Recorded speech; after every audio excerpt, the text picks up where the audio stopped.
And David took his staff in his hand, and chose him 5 smooth stones out of the brook, and put them in his shepherd's bag, which he had, even in a scrip.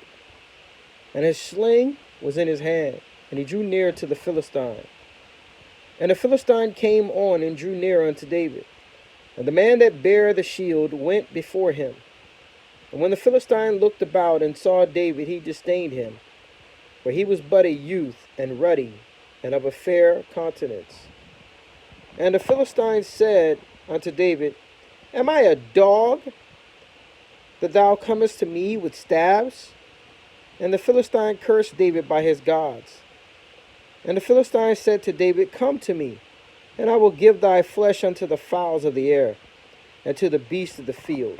Then said David to the Philistine, Thou comest to me with the sword, and with the spear, and with the shield.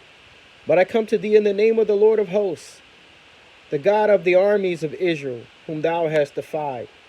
This day will the Lord deliver thee into mine hand.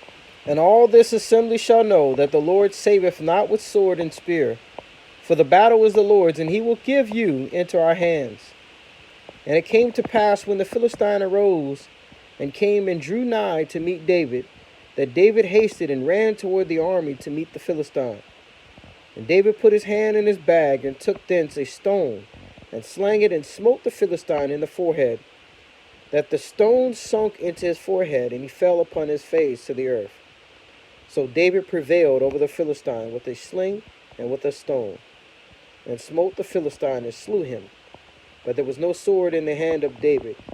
Therefore David ran and stood upon the Philistine, and took his sword, and drew it out of the sheath thereof, and slew him. And when the Philistines saw their champion was dead, they fled.